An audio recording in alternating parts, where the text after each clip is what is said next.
Hi guys, welcome to the learning outcome. I can solve quadratics using the quadratic formula. So it's more of the same practice. We are just going to focus in a little bit on the discriminant. So the discriminant is the value under the square root because it tells us some important stuff that we can determine before we actually finish solving the problem.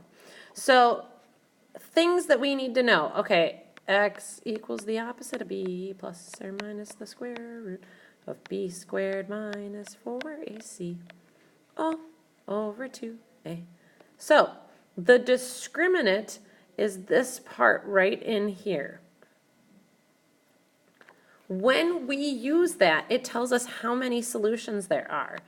If b squared minus 4ac is bigger than 0, then we have an actual number and there are two solutions.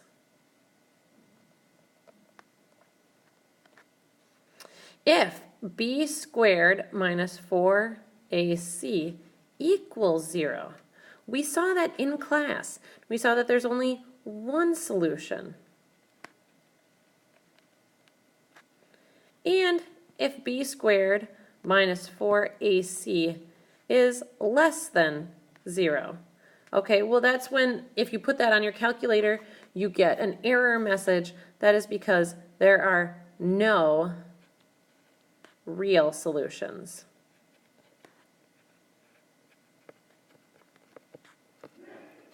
So just recognizing that we can evaluate a problem and figure out how many solutions there are before solving. So if, for example, we had the problem negative x squared minus 6x minus 9 equals 0. So before doing anything else, we can plug in our a, b, and c. Okay, a, negative 1, b, negative 6, c, negative 9. We can plug it into negative b minus 4ac and figure out how many real solutions there are going to be.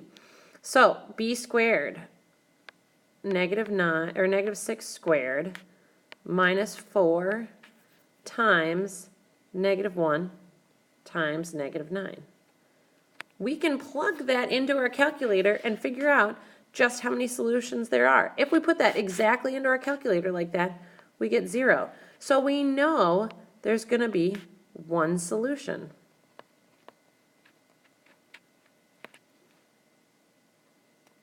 Okay, feel free to pause if you haven't got all of that and come back. So we're going to look at that solution and just refresh our memories on that. So we had negative x squared minus 6x minus 9 equals 0.